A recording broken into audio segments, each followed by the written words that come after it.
우리 서울 중앙교회 성도 여러분 안녕하십니까? 한 주간 평안하셨습니까? 주님 안에서? 네, 여러분들을 뵙게 돼서 매우 기쁘게 생각합니다.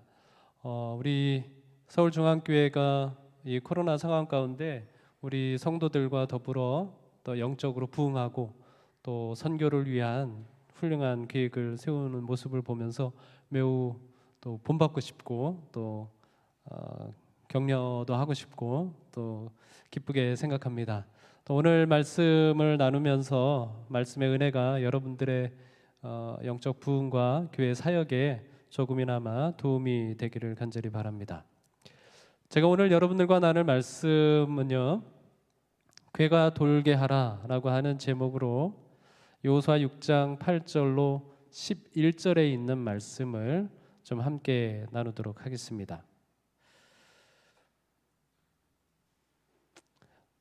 이 바실리 알렉셰이프라고 하는 사람이 러시아의 매우 유명한 역도 선수인데요. 1950년에 세계 역도 선수권 대회가 열렸었는데 거기에 세계적인 관심이 쏠렸습니다. 왜냐하면 당시에 모든 사람들이 불가능하다라고 하는 이 역기 무게가 500파운드, 지금 한 250kg 정도 되나요? 그 500파운드는 인간의 한계다 이렇게 생각을 했었습니다.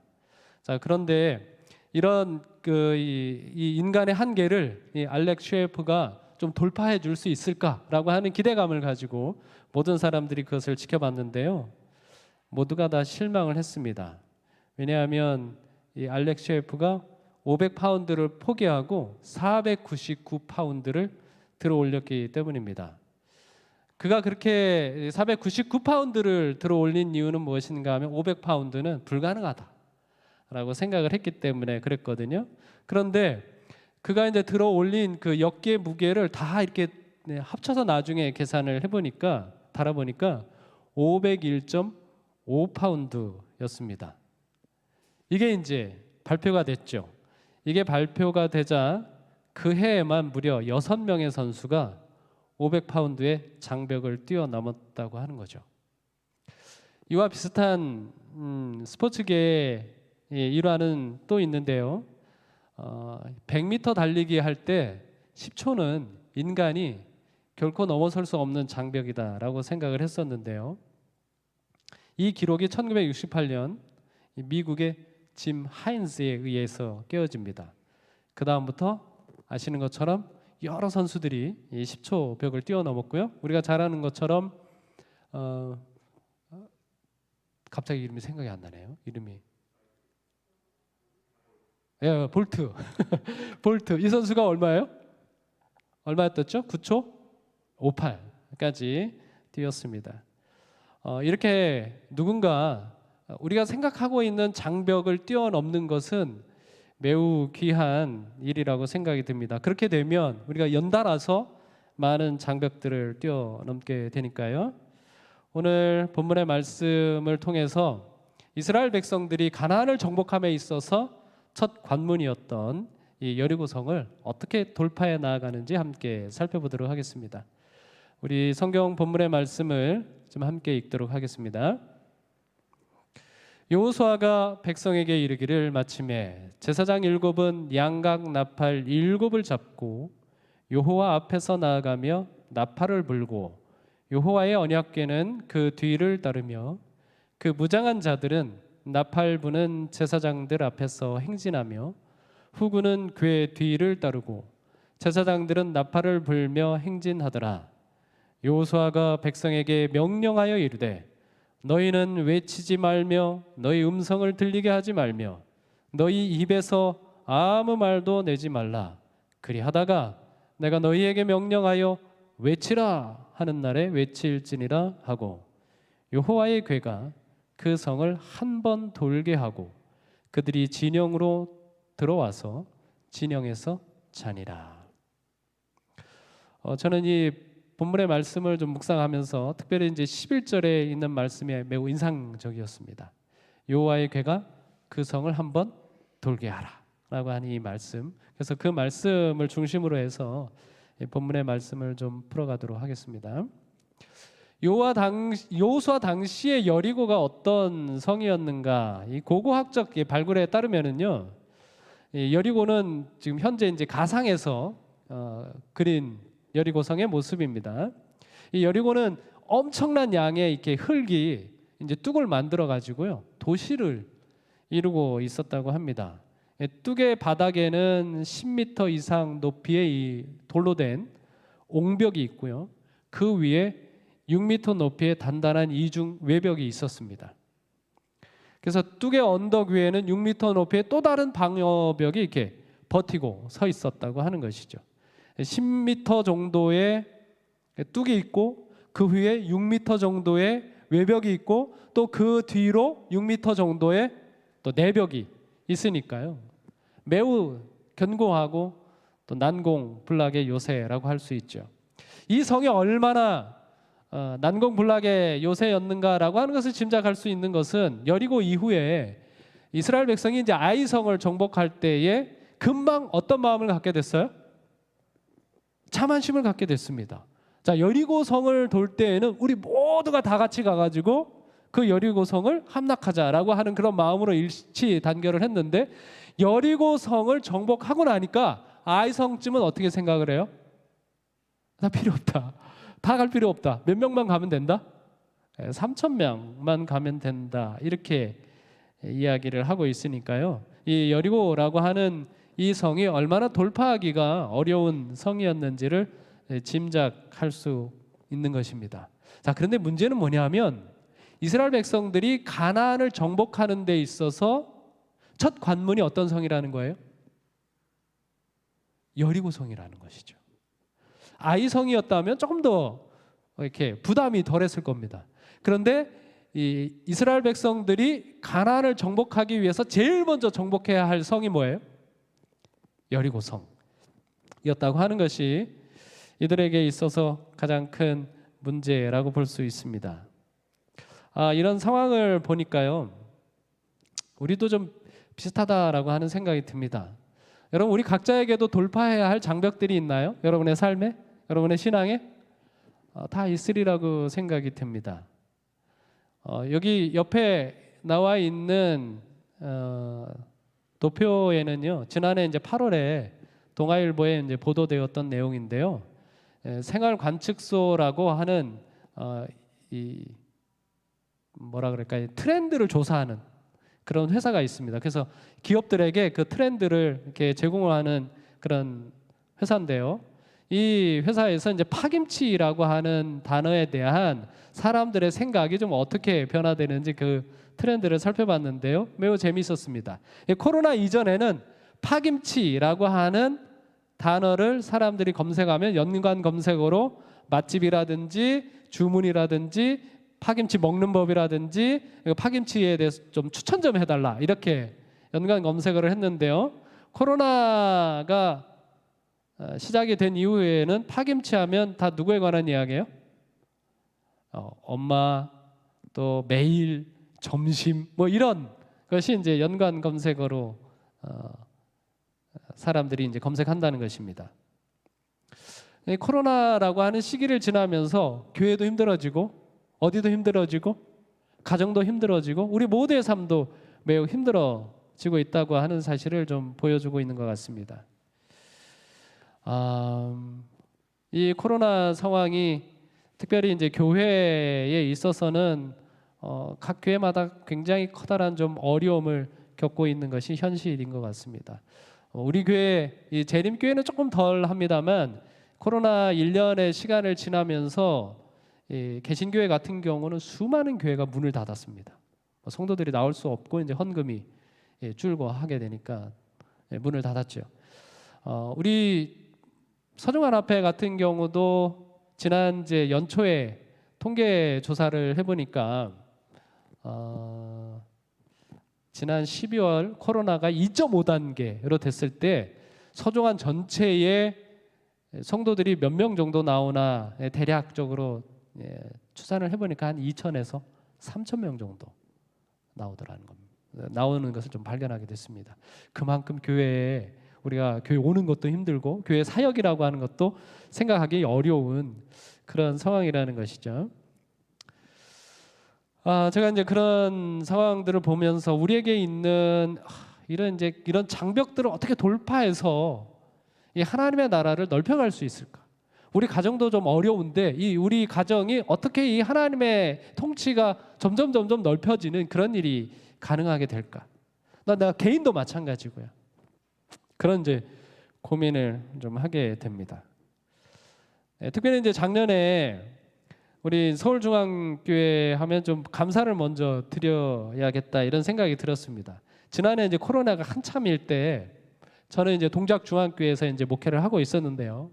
굉장히 답답했습니다. 그런데 이제 합회에서 힘내라 어드벤티스트라고 하는 제목으로 지역교회 이제 활동 소식을 이렇게 영상으로 이렇게 만들어서 배포를 했거든요. 이제 그때 이제 3편에 서울중앙교회에 대한 소식이 있었습니다. 서울중앙교회가 이 코로나 와중에도 어떻게 활동을 하고 있고 영혼들을 어떻게 구원했는지에 대한 이제 소식을 이렇게 보게 됐어요. 그 소식을 보면서 용기를 많이 얻었습니다.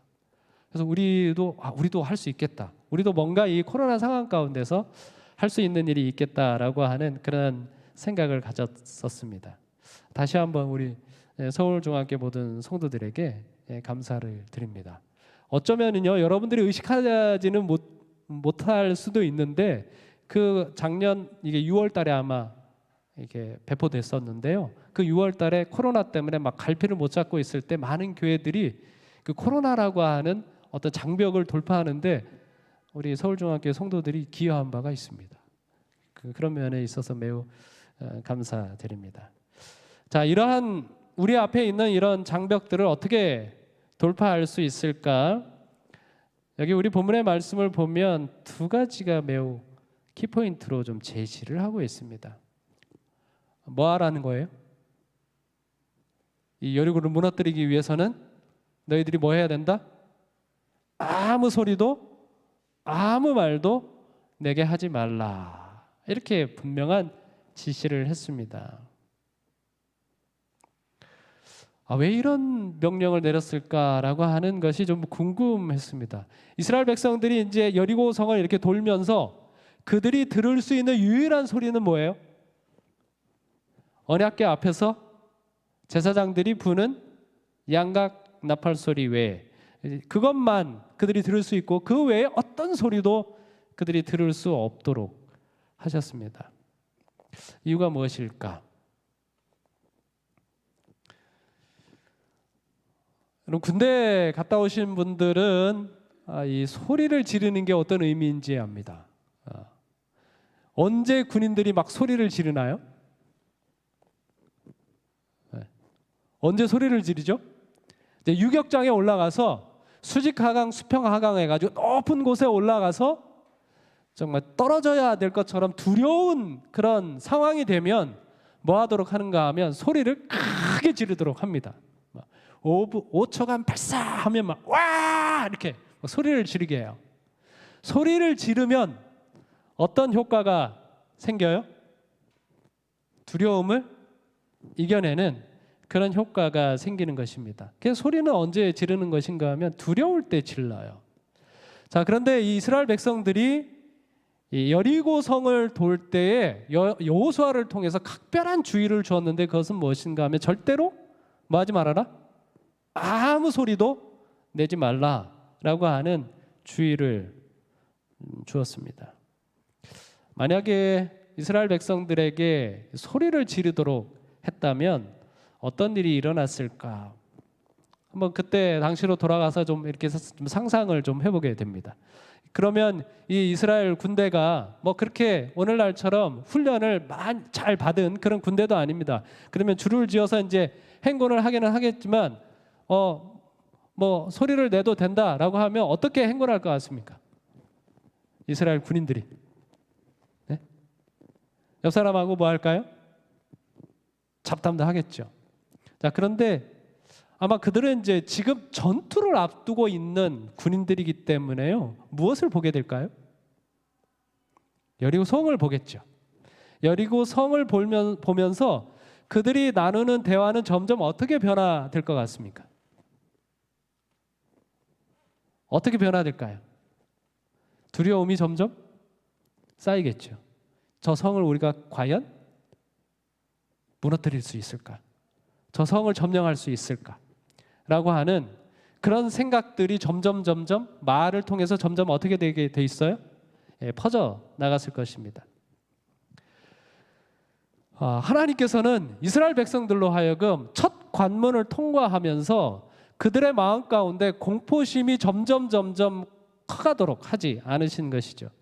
이스라엘 백성들로 하여금 어떤 생각을 갖도록 하고 계신가 하면 너희들이 싸워야 할 대상은 저 여리고 성이 아니라 우리 내면과 싸워야 할 필요가 있다라고 하는 것을 하나님께서 가르쳐 주고 계시는 것입니다. MIT 공대에 이런 일이 있었다고 그래요. 아주 성실한 학생이 있었는데요. 학기말 시험 전날에 이제 밤늦게까지 이제 공부를 하다가 그 다음 날 지각을 했습니다. 허겁지겁 이제 시험장에 들어섰는데 이미 이제 시험을 치르고 있죠. 다행히 이제 시험을 볼 수 있도록 이제 교수님이 이렇게 좀 배려를 해주셔서 이제 시험을 치게 됐습니다. 모든 문제를 이제 다 풀어갔는데요. 이 교수님이 칠판에 두 문제를 더 써놓은 것이 있었습니다. 저 두 문제는 이 시험 시간에 풀 수가 없을 것 같은 생각이 들었어요. 그래서 이제 교수님에게 이제 부탁을 했습니다. 교수님, 제가 저 두 문제는 집에 가서 좀 풀어서 내일 그 답을 가져와도 되겠습니까? 라고 이렇게 물었어요. 그랬더니 이 교수님이 친절하게도 그렇게 하도록 이야기했습니다. 집에 돌아가서는 그 두 문제를 풀기 위해서 가진 이제 고민과 노력을 기울였습니다. 씨름을 한 끝에 한 문제는 풀었는데 다른 한 문제는 도저히 풀 수가 없었어요. 그래서 이제 그 결과를 가지고 다음 날 교수님을 찾아갔습니다. 교수님, 제가 한 문제는 풀었는데요. 다른 한 문제는 도무지 풀 수가 없었습니다. 교수님께서 그 이야기를 듣자가 깜짝 놀랐습니다. 자네가 이 한 문제를 풀었단 말이야? 이 문제는 아인슈타인도 풀지 못한 수학 문제네.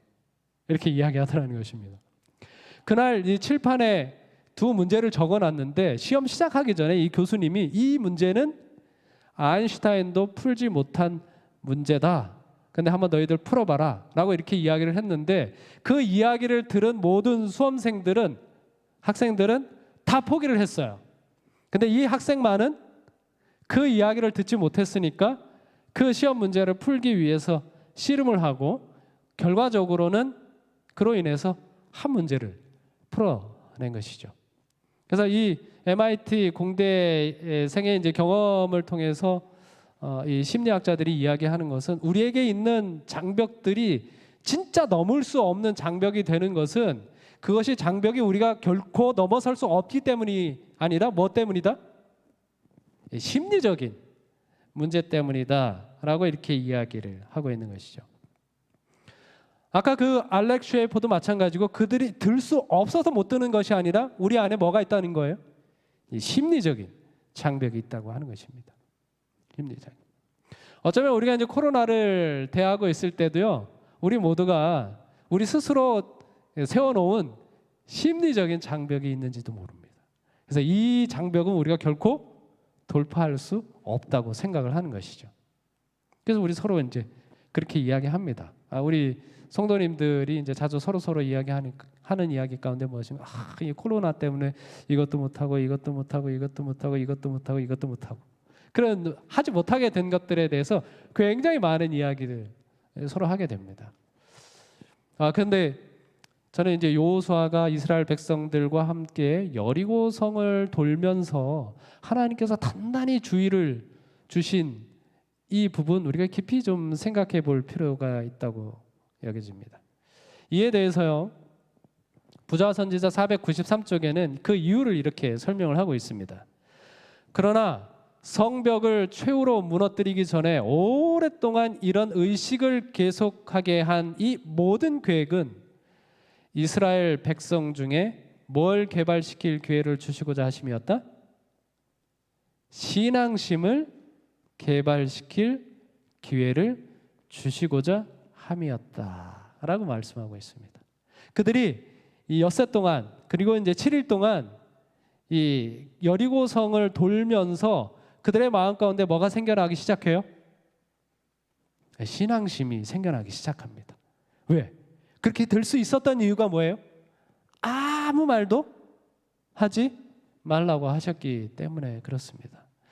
여러분 아시는 것처럼 우리 모든 성도들이, 모든 하나님의 군대가 다 참여하지만 서로에게는 아무런 의사소통도 하지 않고 그 전쟁을 수행하도록 하는 이 과정 자체는 오늘날 우리의 입장으로 이제 생각을 하면 하나님께서 우리에게 뭘 요구하는 것 같습니까? 우리가 함께 이 전쟁에 참여하지만 우리 서로에게는 지금은 우리가 소통할 때가 아니다. 우리가 서로 이야기할 때가 아니다. 그저 묵묵히 그 성을 하루에 한 번씩 돌아라 라고 이렇게 말씀하시는 이 하나님께서 오늘날 우리에게는 뭘 요구하는 것 같습니까?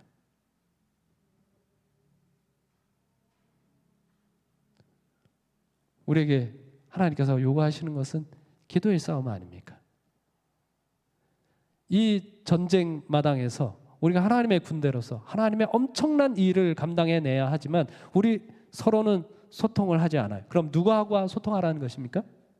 하나님과 우리 사이에 소통을 하라는 것입니다. 계속해서 이스라엘 백성들이 그래서 계속해서 돌면서 무슨 소리만 들어요? 무슨 소리만 들어요? 제사장이 부는 양각 나팔 소리만 듣습니다. 그게 어디서 들려오는 소리입니까? 여호와의 언약궤 앞에서 들려오는 소리입니다. 이스라엘 백성들은 계속해서 그 소리만 들으면서 나아가는 것이죠. 이 슈바츠의 이 말을 참 좋아하는데요. 저는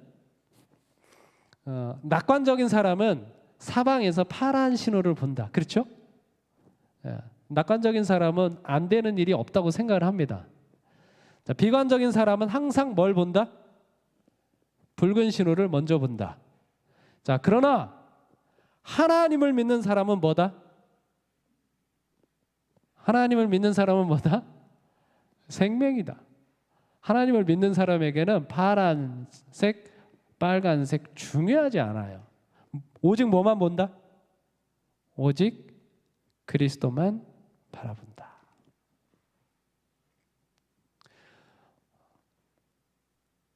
진짜 그리스도인이죠. 우리가 싸워야 할 진짜 내면의 싸움입니다. 우리가 이 상황을 어떻게 긍정적으로 해석할 것인가? 우리가 할 수 없는 일들이 무엇인가? 그것을 넘어서서 우리가 먼저 바라봐야 할 것은 무엇이다? 오직 그리스도라고 하는 것입니다. 우리 서울중앙교회가 40일 개인 신앙 부흥을 위한 기도의 시간을 보낸다고 하는 것이 또 저희들에게 큰 용기가 되는 것 같습니다. 여러분, 이 코로나 상황을 지나면서요, 저는 매우 감사한 것이 있습니다. 그것이 뭔가 하면 우리가 대면으로 해서 모일 수 없다 보니까 비대면으로 할 수 있는 것들을 찾아서 하는데요. 최근에 우리 전체 교회 안에 기도하는 일이 많아졌습니다. 기도하는. 작년에 우리 교회만 해도 우리 교회는 서울종강교회보다 조금 덜하긴 하지만 저희 교회도 50% 이상이 멀리 사시는 분들이셨어요. 교회하고 1시간 반 정도 떨어진 그런 지역에 사시는 분들이니까 교회에서 뭐 새벽 기도회 하는 것은 꿈도 못 꾸는 그런 상황이었습니다. 그리고 이제 멀리 사시는 분들이 충성도가 굉장히 높아요. 교회 사역 대부분의 일들을 하시는 분들이 이제 또 그런 분들이셨으니까. 그런데 이 코로나 때문에 이제 우리가 이제 줌을 쓰는 것을 이제 배우기를 시작을 했고 연습을 하게 됐고, 그러다 보니까 뭘 할 수 있게 됐는가 하면 새벽 기도회를 할 수 있게 됐어요. 멀리서 굳이 어디 안 와도 되는가 하면 교회 안 와도 돼요. 줌으로 연결해가지고 같이 참여하고 같이 기도하고 같이 말씀 나누고 할 수 있었어요. 코로나 아니었으면 할 수 없었던 일들이 코로나 덕분에 할 수 있게 된 것이죠. 그런데 우리 교회뿐만 아니라 정말 많은 교회들이 지금 기도하는 그런 일들이 좀 일어나고 있어서 너무 감사합니다. 특별히 이제 우리 서정환 앞에 선배 목사님 60 이상이 되신 목사님들은 매주 월요일 줌으로 모여가지고요 지금 이제 기도회를 하고 있습니다. 예전에 그런 일이 있었을까요? 목사님들이 막 일주일에 한 번씩 모여가지고 기도하는 일이 가능했을까요? 가능하지 않았을 것입니다. 그런데 코로나 덕분에 그 일이 가능하게 됐어요. 저도 개인적으로 지금 뭐 캐나다에 사는 또 멀리 사는 사람들과 기도할 수 있게 됐어요. 그리고 이제 코로나 시기를 지나다 보니까 예전에는 우리 교회의 구도자들을 한번 적어내십시오라고 이야기를 하면 우리 구도자들이 다 멀리 살아요. 뭐 외국에 사는 사람, 뭐 저 지방에 사는 사람 해가지고 교회에서 이게 전도를 하면 도대체 어떻게 해야 되나 그런 고민이 굉장히 많이 됐거든요. 그런데 이제 코로나 시기를 지나다 보니까 멀리 살아도 전도할 수 있겠다는 생각이 들었습니다. 네, 한 지방에 있는 한 교회는요, 이제 교회를 두 가지 시스템으로 좀 생각을 하고 있더라고요. 이제 함께 모여서 예배 드릴 수 있는 사람도 우리 교회고, 멀리 살고 있기 때문에 안식일마다 이곳에 올 수는 없지만, 그러나 뭐 이 온라인을 통해서 교회 예배에 참여하는 이런 성도들도 우리 교인이다. 그래서 그 교인들을 이렇게 좀 관리하는 그런 교회도 생겼어요. 얼마나 놀라운 일입니까? 그래서 우리 교회 우리 성도님들의 구도자를 구원할 수 있는 길이 이 코로나 덕분에 좀 열리지 않나 이런 생각도 하게 됩니다. 생각해 보면 감사한 일들이 많이 있습니다. 그리스도인들은 파란 신호, 빨간 신호 중요한 게 아니라 뭘 바라보는 사람이에요? 오직 그리스도만을 바라보는 사람이겠죠. 부조와 선지자에 보면 여리고 성이 왜 무너졌는지를 히브리서 11장 30절에는 믿음으로 여리고 성이 무너졌다라고 이야기를 하면서 하나님께서 당신을 신뢰하는 자들을 위하여 큰 일을 행하실 것이다. 당신의 백성이라고 공언하는 자들이 보다 큰 능력을 받지 못하는 그 이유는 그들이 자신의 지혜를 크게 의지하고 여호와께서 저희를 위하여 당신의 능력을 나타내시도록 그분에게 기회를 드리지 않는 까닭이다. 이렇게 말씀하셨습니다. 하나님에게 어떤 기회를 드릴 필요가 있어요? 내 삶에, 내 가정에, 내 교회에 하나님께서 그분의 능력을 나타낼 기회를 드리는 것이 얼마나 중요한지 모릅니다. 근데 우리 많은 그리스도인들이 하나님께 그런 기회를 드려요, 안 드려요? 기회를 드리지 않습니다. 그래서 하나님께서 크신 일을 할 수 없다라고 말씀하고 있는 것이죠. 그래서 이스라엘 백성으로 하여금 가나안 땅을 정복하는 가장 그들에게 있어서 가장 큰 소망이고 가장 큰 그 삶의 목표였던 그 일을 이룸에 있어서 그들이 가장 먼저 해야 될 일은 무엇인가 하면 그 성을 무너뜨리는 데 있어서 아무 말도 하지 말고 아무 소리도 내지 말라는 것입니다. 오직 그리스도만 바라보고 그분께 기도함으로써 이 일을 시작하도록 이야기하고 있습니다. 제가 5년 전부터 제가 많이 게으른 사람입니다. 그 게으르기는 한데 어쨌든 뭐 기도 제목을 이렇게 좀 기록하려고 애를 씁니다. 그랬더니 제가 이제 놀라운 것을 이제 발견하게 됐는데 제가 지금 기도 제목이 한 1180개 정도 이렇게 기도를 했더라고요.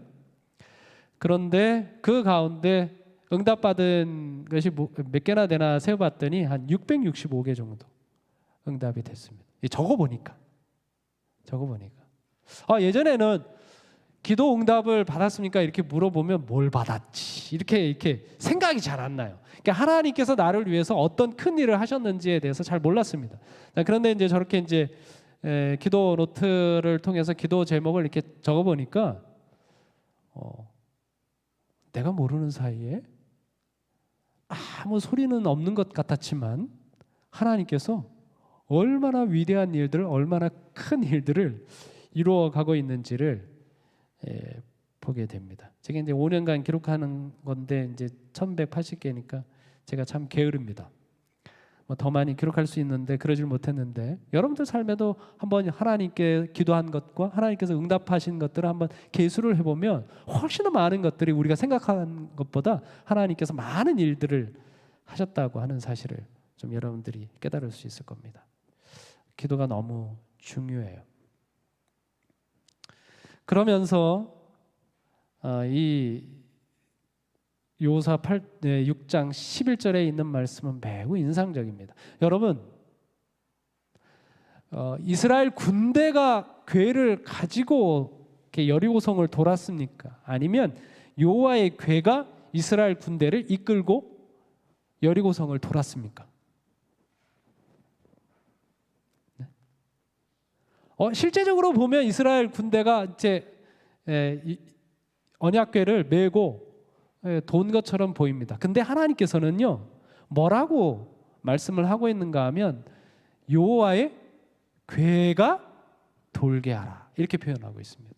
그러니까 이스라엘 군대가 왜 여리고성을 돌았어요? 그들이 도운 이유가 뭐예요?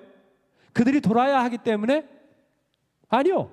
그들이 돌아야 하기 때문에 돌았다기보다는 여호와의 궤가 돌아야 하기 때문에 이스라엘 군대가 돌게 되었다, 이런 의미로 이 말씀이 기록이 되어 있습니다. 하나님의 언약궤에 대한 언급이 이스라엘 백성들이 여리고 무너지는 과정, 요단강을 건너는 과정에서 30번이나 이렇게 기록이 되어 있습니다. 이스라엘 백성들이 이제 요단강을 건넌다라고 하는 말이 이제 21번 나오니까 이스라엘 백성들이 이제 광야 생활을 마치고 가나안 땅에 들어가는 것이 그들에게 있어서 얼마나 큰 소망인지 모릅니다. 건넌다. 그 말을 너무나 많이 썼어요. 그렇게 건너고 싶었던 것이죠, 요단강을. 그래야 어디 들어가니까? 가나안 땅 들어가니까. 자, 그런데 가나안 땅에 들어가기 위해서 요단강을 건너는 것보다 더 많은 표현이 어떤 말이 더 많은 것인가 하면 여호와의 언약궤라고 하는 표현이 훨씬 더 많이 나오고 있습니다.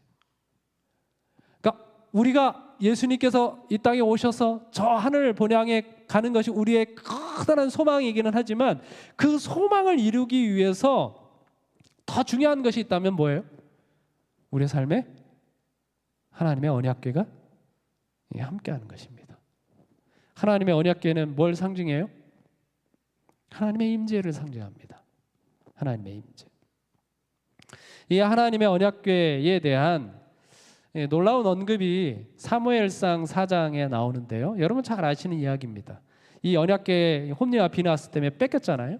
뺏겼는데 그것이 이제 블레셋 땅에 들어갔을 때 일어난 상황들을 보면서 이들이 뭐라고 이야기하는가 하면 이 언약궤 때문에 다곤신이 저렇게 넘어진다. 넘어지는 이유가 무엇인가 하면 8절에 보면 그들은 여호와의 이스라엘의 신들이라고 표현한 겁니다. 그들은 광야에서 여러 가지 재앙으로 뭘 친 신들이다? 애굽인을 친 신들이다, 이렇게 이야기하고 있습니다. 여러분, 이 사무엘상 4장에 있는 내용은 기원전 약 1100년경에 있었던 일이고요, 저 애굽인을 치는 그 사건은 기원전 1447년경에 있었던 일입니다. 그러니까 이 일이 350년 전에 일어났던 일이에요. 350년 전에 일어났던 일이지만 이 블레셋 사람들의 마음속에는 그것이 전통으로 전달되고 해가지고 뭐에 대한 두려움이 여전해요? 하나님의 언약궤, 하나님의 임재에 대한 두려움이 있어요. 하나님이 임재해서 애굽인을 쳤는데 350년이 지나서도 우리를 지금 뭐한다? 저 하나님의 임재가 자기들을 재앙을 내린다라고 이렇게 표현을 하고 있는 것입니다. 하나님이 뭐 하라는 거예요? 그 궤가 여리고성을 돌게 하라고 이야기하고 있습니다. 하나님의 임재가 여리고성을 뭐 하는 거예요? 무너뜨리는 것이죠. 그 하나님의 임재가 사람들로 하여금 두려움에 빠지게 하는 것이라고 하는 것입니다. 성공적으로 그리스도인 삶을 살아냈던 사도 바울도 이와 비슷한 고백을 합니다. 고린도전서 2장 1절부터 이제 4절에 있는 말씀을 보면 뭐만 자랑해요? 십자가만 자랑합니다. 그가 가지고 있는 지혜의 아름다운 것, 말의 아름다운 것, 그것으로 하지 않습니다. 2장 4절에 보면 내 말과 내 전도와 및 지혜에 권하는 말로 하지 아니하고 다만 무엇과 무엇으로? 성령의 나타남과 능력으로 하였다라고 말씀하고 있어요. 무엇이 능력이에요? 그리스도인의 진짜 능력? 성령의 나타남과 그분의 능력입니다. 우리에게 있는 그 높은 장벽을 우리가 힘있게 돌파하려면 가장 우리에게 필요한 것이 무엇입니까? 성령의 나타남과 그분의 능력, 하나님의 임재가 우리에게 가장 필요하다고 하는 것이죠. 저는 이 말씀 묵상하면서 우리가 왜 이렇게 돌아다니는지 그 이유를 조금 알게 됩니다. 우리가 왜 돌아다닙니까? 이렇게 버스를 타고 뭐 자동차를 타고 어디든지 우리가 이제 돌아다닙니다. 돌아다니는데 우리 그리스도인으로서 우리가 왜 돌아다니는 거죠? 왜 돌아다녀요? 오늘 이제 말씀을 묵상하면서 느껴, 그래? 우리가 돌아다니는 이유는 우리가 돌아다녀야 누가 돌아다닐 수 있으니까. 하나님이 돌아다닐 수 있으니까. 그러니까 우리는 누군가 하면 하나님의 임재를 돌아다니게 하는 사람이 바로 우리라고 하는 것이죠. 우리가 믿음으로 돌면 우리와 함께 하늘의 천사들이 돌게 되고 하나님을 받아들이지 않던 교만한 사람들이 뭐하게 돼요? 무너지게 됩니다. 나는 할 수 없는 연약한 사람이지만 성령의 능력을 간구하고 그분께서 우리 가운데 임재하게 될 때 복음을 증거하는 사람이 되었다는 것입니다. 그래서 제가 지난해 이제 우리 성도님들에게 이런 부탁도 드렸습니다. 우리 교회는 이제 동작중앙교회는 주택가에 폭 들어가 있습니다. 폭 그야말로. 그래서 우리가 이렇게 예배를 드리면 옆집에서 막 다 들어요. 코로나 상황인데 예배를 드리는 게 좀 얼마나 어려운 상황이 됩니까? 그럼 어떻게 하면 이 상황을 좀 돌파할 수 있을까? 그런 이제 염려들을 많이 하게 됐고요.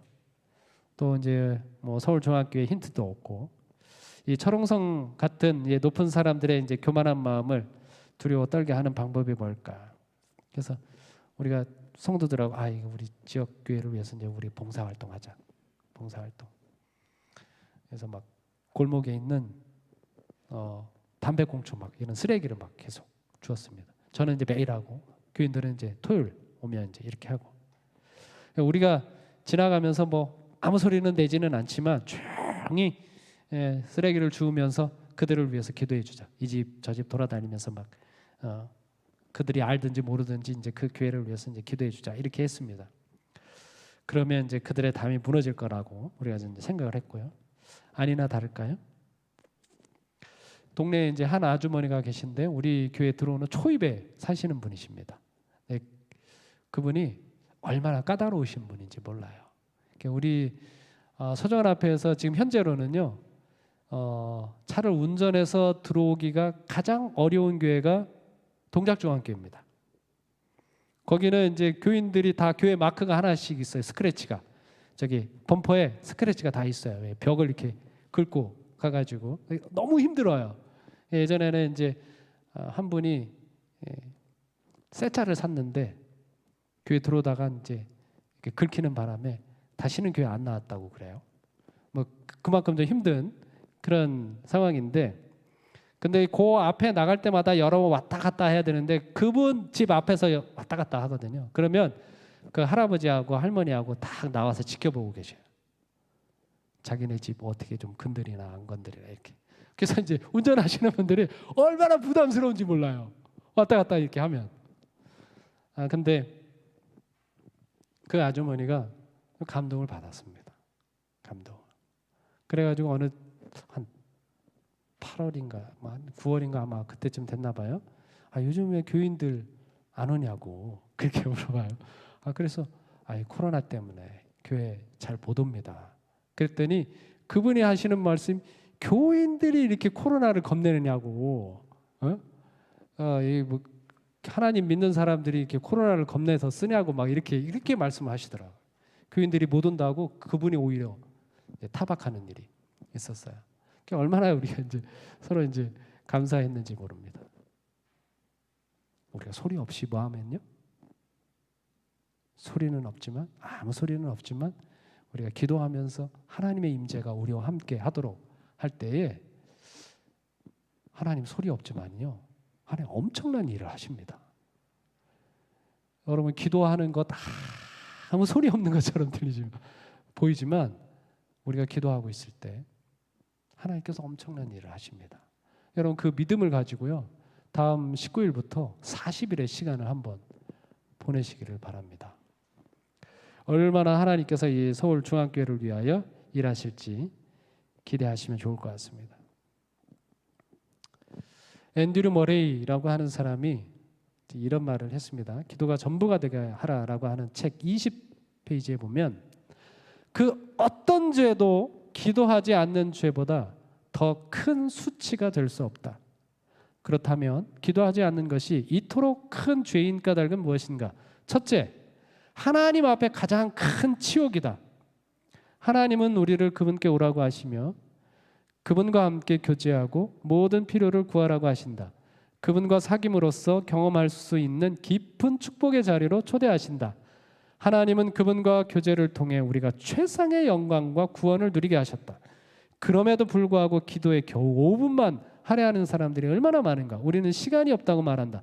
솔직히 기도의 열정이 부족한 것이다. 이렇게 이야기했습니다. 하나님 앞에 가장 치욕적인 죄가 뭐라고요? 기도를 안 하는 게 가장 치욕적인 죄래요. 왜요? 하나님께서 우리에게 가장 큰 영광을 주시기 위해서 그 교제하도록 하기 위해서 자리를 딱 마련을 했는데 무엇을 통해서 그게 가능해요? 기도를 통해서 가능한데 그걸 안 하면 하나님께 뭐가 된다는 거예요? 가장 큰 수치가 된다는 것이죠.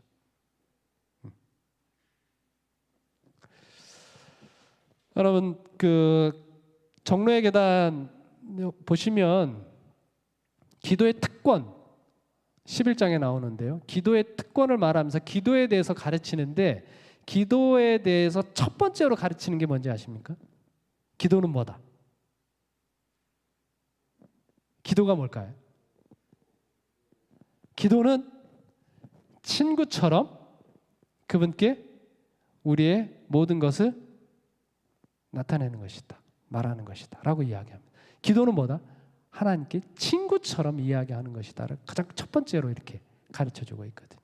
그러니까 기도는 뭐예요? 우리로 하여금 하나님과 우리가 친구 사이가 되게 하는, 그분과 교제하는, 그분께서 우리에게 가장 큰 영광을 주시는 그 교제의 장인데 우리가 그 기도를 하지 않으면 그게 하나님에게 있어서 가장 수치가 되는 큰 죄다라고 이야기하고 있습니다. 물론 하나님께서 그렇게 우리를 취급하시는지는 모르겠습니다만 기도는 그만큼 하나님께서 우리에게 베풀 수 있는 최고의 뭐예요?